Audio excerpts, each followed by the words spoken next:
Welcome to Conversations with Writers. I'm Andy. I'm a writer and a writing instructor in higher education. And this is an educational YouTube series meant to catalog writing strategies and philosophies through conversation with other writers.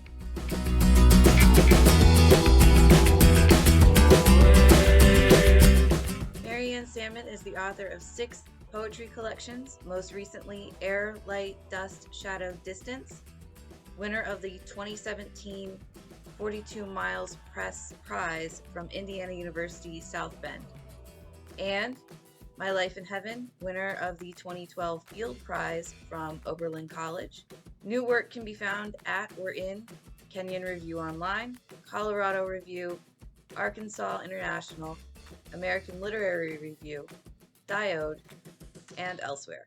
Since 2002, Marianne has taught in the MFA program at West Virginia University, where she served as program director from 2013 to 2018 and 2020 to 2021.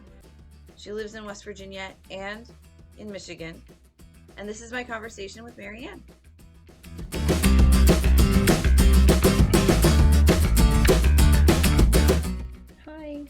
Hi, how are you? Good, how are you? Hanging in there? Good. Uh-oh, my dogs are barking a little bit, so. My cat is roaming around, so he may make a cameo. Okay. So, what are you working on now, and what motivated the project? Okay, well, right now I'm working on poems, of course, and I'm also, the last couple of years, been writing some flash nonfiction that I'm just starting to publish.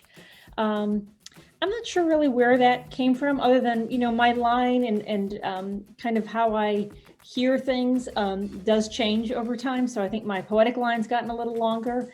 And then the flash nonfiction, I hope that sounds, I always want my poems to sound like me, but I think the nonfiction also sounds a little bit more kind of what you're seeing right now, probably a little bit more discursive or kind of all over the place or quirky. And, sometimes poems cannot accommodate some of those shifts. So I'm working on both of those kinds of things. And in both genres, it doesn't really matter what I'm writing about. I'm always kind of dealing with the same thing, which is in recent years, both of my parents have died in the last few years. So that's always on my mind. And then, the landscape, weather, things like that. I'm here in Michigan, where I'm from, and I have a home here now. So I'm here in the summers. And so just thinking about what it is to be from this place in particular. Also, I've not lived here full time in a long, long time. So that kind of tension comes up in the work sometimes. So that's some of kind of what's going on. Thank you. And I'm so sorry for your loss. Oh, I don't want to say it's okay, but my parents were older. They both had gone through a lot at the end. So it was very merciful, even though I think about them all the time, of course.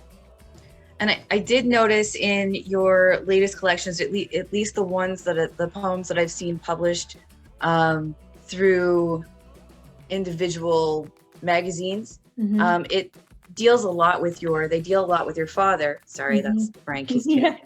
That they deal a lot with your father, and I'm wondering is that something that motivated the collection itself? Oh, sure. I was particularly close to my dad. And he died in 2017. My mom died just last summer. But my dad had a stroke when he was in 2014, a massive stroke that would have killed a lot of people and didn't kill him. And so, my siblings and I got to see up close some serious suffering of a kind that I was not really familiar with and didn't really know about. Dealing with assisted living and in-home nursing care and all kinds of things, and having the funds to do it at a certain level, which is good, but still the humiliation of it and the suffering was intense. I feel changed by the experience, and I know that my siblings feel the same way.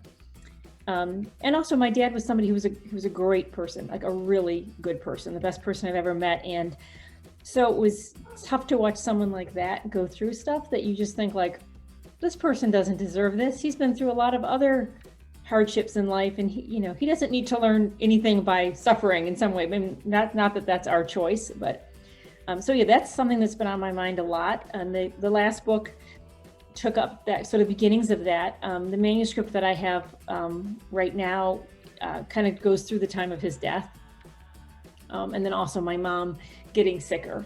And so, so those definitely, I dream about both of my parents a lot as well. I keep a record of all my dreams, and I've probably had, I don't know, 50 or 60 dreams with them in the dream.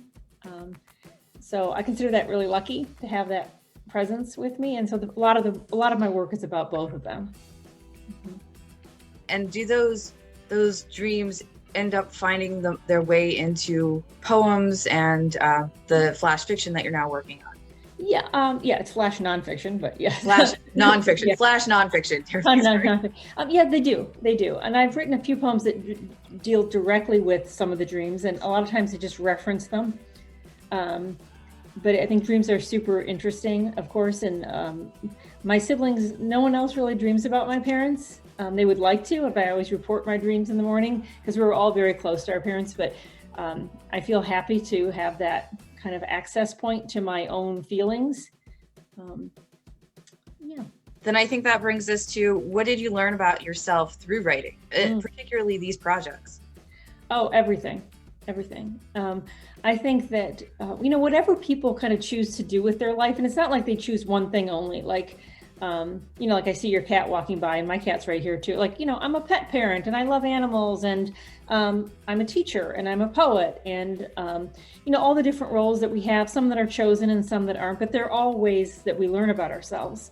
And so people who, if somebody wants to be a doctor, that's because that's how they learn about themselves. It's also a great calling, and it's noble, and it's a good way to make some money and all this stuff. But there's something in being a doctor that resonates with who they are, and helps them become more deeply who they are. And sometimes it's like being a teacher is very challenging, as you know, and sometimes you'd rather not learn about yourself, but that's part of that job. So anyway, poems are one way that I make sense of the world and learn about myself. And I wouldn't do it if that weren't the case. If it were just, some kind of going through the motions, I couldn't have done it this many years.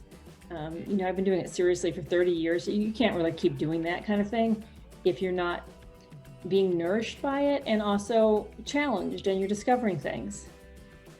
Yeah. Absolutely agree. Writing is absolutely the space where I go to try to figure things out, make sense of things, and learn about myself and reflect and grow, not just as a writer and a teacher, but as a person. Absolutely. So what is the role or responsibility of writing? So why write? What keeps you generating material? Well, I think that we each have a responsibility to ourselves and to other people to be ourselves. And so writing helps me do that. I'm my best self when I write. I sleep better even. I mean, everything just feels like it's, I'm processing my feelings and not getting stuck in some way. And then that makes me a better person to other people. And, the subject matter of writing can change over time, but that deep work is consistent. And again, other people do it by being a parent or being a musician or being an athlete or whatever they do it. But, to go against your own core self, your own nature is really a huge loss, and not just for yourself, but for other people. We say that sort of cliche thing to kids or, be yourself because the world needs you or whatever. That's actually true though. And just because it's a poster on a teacher's wall doesn't mean it's not true. So I think that's, for me, that's the role of writing. And also my role, I have always said I write Mary Ann-ness. There's nothing else that I can write. And I don't think that that's self-centered. I think that that's exactly what I'm supposed to be doing. Right? So I always like to say that, like, colleagues of mine who study Shakespeare, let's say, or medieval lit or, rhetoric or whatever it is that they study, it's not any more or less about them than lyric poetry is about me. It's just that studying Shakespeare shows them to themselves. It's the mirror that they need. And it's also the way that they contribute positively, whether that's then they're writing about Shakespeare or just what they learn about human nature or how they interact with students or whatever. It's not, the academic paper that they produce or the poem that I produce, that looks like the product, but that's just one kind of product. It's also that they become themselves. And that's kind of what you're trying to do, I think, I hope, in life. Wonderful. That was an amazing answer. Oh, good. So when you're struggling to write, and it sounds like a lot of the material that you're tackling right now is really heavy, and it does take a lot of time and distance to be able to figure out, how am I going to approach this on the page? So when you're struggling to write for whatever reason, what strategy or strategies do you use to get yourself to the page? There's some cat hair flying by me right now. Long time ago, I decided or realized that everything counted as writing, because it was too dramatic to be like, writing is only happening when I'm actually at the computer, or I'm actually writing a line. Otherwise, it seemed like I was always, like I couldn't get to it. I never had time. And I certainly do feel pressed for time, occasionally during the school year, especially. But in general, any time that I am paying attention, whether it's taking care of my dogs, I'm taking them on a walk, doing gardening, going to lunch with my sister, which I did the other day, that stuff all counts, because you never know where you're going to get a line, or you're going to get an insight, or you're going to see yourself in a different way. So, poems look small, but they are deep, right? They're like a little square. Mine especially are pretty small. I often write about 80 words. That's not a lot of words. It takes a long time to get 80 words that have surface to them and they have depth. It's kind of like writing a swimming pool. It's a beautiful surface, but to experience it, you have to go into it. And so you want to, I don't want to write a kiddie pool, although those are fun too, but you want to write something of some depth. And so anyway, I'm engaged in that all the time. So I usually don't feel like I don't believe in writer's block. That upsets people. I just think sometimes I'm putting words on the page or saving them in my phone, and sometimes I'm not. And there are times that rest is important too. You couldn't be awake all day either. So there are times that look more like not writing, but that just means I don't have 80 words that are hanging out together in a finished form, but that doesn't mean I don't. Like right now I have a lot of stuff on my phone, and there's a few other things that I'm involved in. I'm like, I'm going to get to those poems.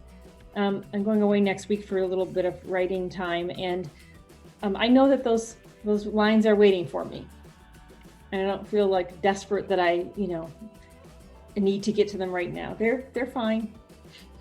They'll be there. Thank you. So what revision strategies do you find most useful for your work, and why? What sort of problems or challenges do those activities help you solve? Yeah, I tend to write a line at a time. Charles Wright was a teacher of mine, and that's really something that I learned from him. He writes more of a stanza at a time, but I really do write a line at a time, and I don't tend to go on until I've got that line. That doesn't mean I never go back, but my poems are propelled by music and by kind of like, I tend to write sort of observation at a time, and the observations are coming kind of at angles from each other, but they're connected often musically in some way.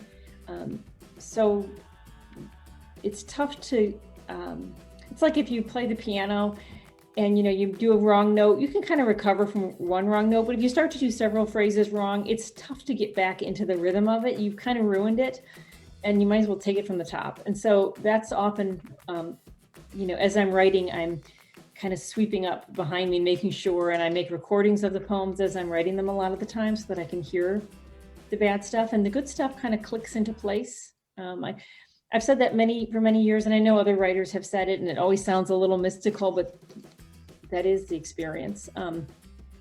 Probably my biggest thing is that I have tried to lengthen my poems a little bit in recent years, or allow them to. I grew up in kind of a big family, and sometimes when I was young, I'm the youngest, it was hard to get a word in edgewise. And I think sometimes I have, in a lot of ways in life, been okay with kind of just getting a word in edgewise, but I don't need to do that in poems. The page is mine. So in recent years, I have been very conscious of trying to open the poem and not, I write a lot of 12-line poems, which they can be big even though they look little, but regardless of the length of them, I'm thinking about, and I do these hand gestures as I'm doing it, like, is the poem opening?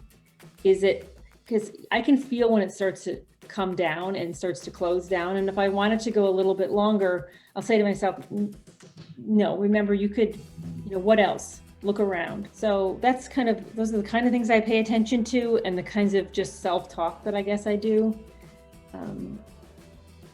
to keep the poems sort of discovering things and not being content too quickly. Thank you. That is a wonderful answer.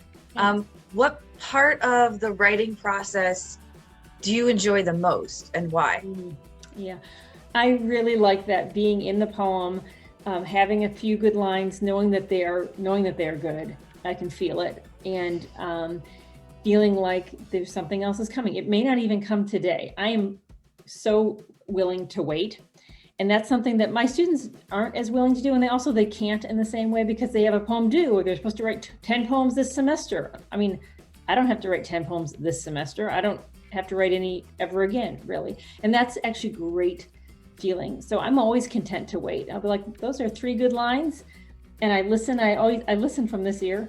I don't know why. I've always done that. I've always like listening at this ear. And, if there isn't something else good, I don't rush to finish the poem. I don't have to turn it in for a grade or a workshop or anything like that.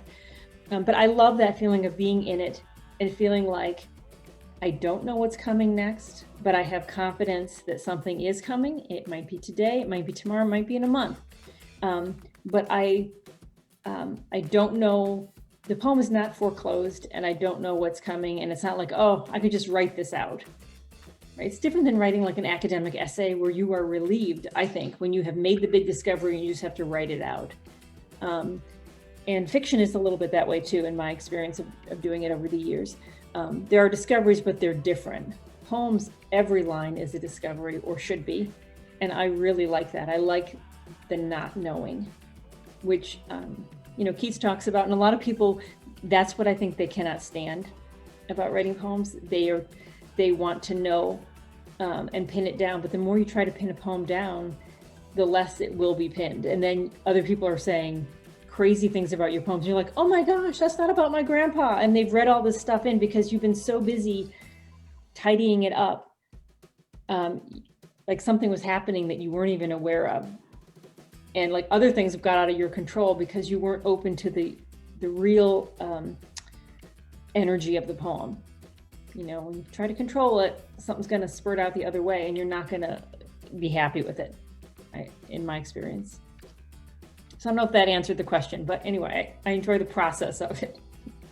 It absolutely answers my question. Okay. It was a great answer. All of your answers have been fabulous so far. Oh, good. I feel like I haven't really talked to anybody in this, we've been out of class for a couple of months, and so I've been pretty quiet on these, just quietly writing by myself. So I was like, okay, I have to get in my public face, Well, I think you're totally there. Okay, good. So I have one last question, and that's, what reading suggestions do you have? Who do you keep in your back pocket? Well, my favorite sort of contemporary writers, definitely Charles Wright, as I said, a teacher of mine, dear person in my life-changing person for me. I also, I always love Brenda Hillman's work. I love Don Revelle. There's my dog. I just got Don's new book. It's called White Campion, and I just started to read it last night, and I was really blown away by it. So I like those kind of people. Usually in the summer, last year I read so many books, the COVID life and all. But in the summer, I usually do read a little bit of fiction, or I'll read, I like nonfiction or books about nature or things like that. So like right now on my little desk here, I see a book about the history of Michigan. I see a book of Emerson's nature essays, a book about craft, and then also a book called Diary of a Young Naturalist, which is written by a kid who was 16 in England and published. I know, it's just like, how nice for him. So, it's pretty eclectic, but I guess, in terms of poets that I return to, it's those people, Bob Hass too, probably, Bishop. But also, this sounds so like corny to say, but like the text that is all around us or whatever. But seriously, taking walks is like my number one thing. I do it every day, many times a day. And those walks matter to me as much as any of the poets that I mentioned to you, and I think that they would be okay with that. Sort of just being in this space wherever I am, whether it's here or West Virginia or Northern Michigan, where I also go quite a bit. That is what is sustaining to me. Kind of knowing what's going on in the neighborhood, having a bead on both what the neighbors are up to, but also what the trees are up to, what the birds are up to, that kind of thing. That is definitely what I return to. Great. And because that is such a unique take on that, what are the benefits of stepping outside of just reading for these experiences that we're going into? What are the benefits for the poet herself or himself or themselves? Oh, yeah, definitely. You want to you're trying to experience yourself. So that is going to happen in reading, but it's also going to happen in other things. And I like a lot of parts of life. I like cooking very, very much. I like taking walks. I like cleaning the house. I like regular life stuff. I also like taking trips and stuff, but I'm not one of those people who's like a world traveler type or who has to jump out of airplanes or something. I really like things that I think other people think are boring, but I find them very nourishing. And I find that I'm then able to notice little changes in that environment. And poems are about those little shifts. They're not always about these big dramas and traumas. We live kind of in a trauma culture, and I don't want to ever belittle that. And, we've all gone through things, myself included. But those are interesting, but so are, like I noticed yesterday when I was taking the trash out that there was a bird's nest in my neighbor's tree, and there was a robin sitting in the nest looking really uncomfortable. And his or her neck was craned up. It did not look like a good situation, but that bird was, this is what must be done. My cat's here right now. And I like thinking about all of my dramas and traumas, but then, okay, now here's a robin. A poem could accommodate both of those things. Like I'm having a rough day or I'm missing my parents, and there's a robin doing some parenting right there. The metaphors are almost too much in some ways. And so you got to be careful of that. But I think all of that stuff helps you kind of take your mind off things in a way that's useful, and then enlarges what can be in the poem, the moods that you can have. You can be sad in a poem and grateful. You can be lonely and happy. You can be joyful and, whatever. Like these things, they don't have to be opposites either. You could be joyful in a whimsical way. You could be joyful in a prayerful way. And having these other experiences besides books and besides just all the stuff that's swirling in everybody's head all the time helps you consider another option, right? Sometimes poems are about considering another option. That was amazing. Thank you so much for hanging out with me. I've learned so much. I've had a wonderful time, and I'm remembering what I got out of grad school. Yeah. With you and you and Jim and everyone. So thank you so much for taking the time out of your day to hang out with me. It's been great to see you again. And I have to say that your pillowcases there, I believe that was the pattern of my high school uniform at all girls Catholic school. As soon as I saw it, I felt a little jump inside. So I might be able to use that in a poem even. I'm happy to inspire. I hope it wasn't in a traumatic way. No, but it does take me back. I'll probably be on my deathbed and I'll still, say something about high school or that, that pattern.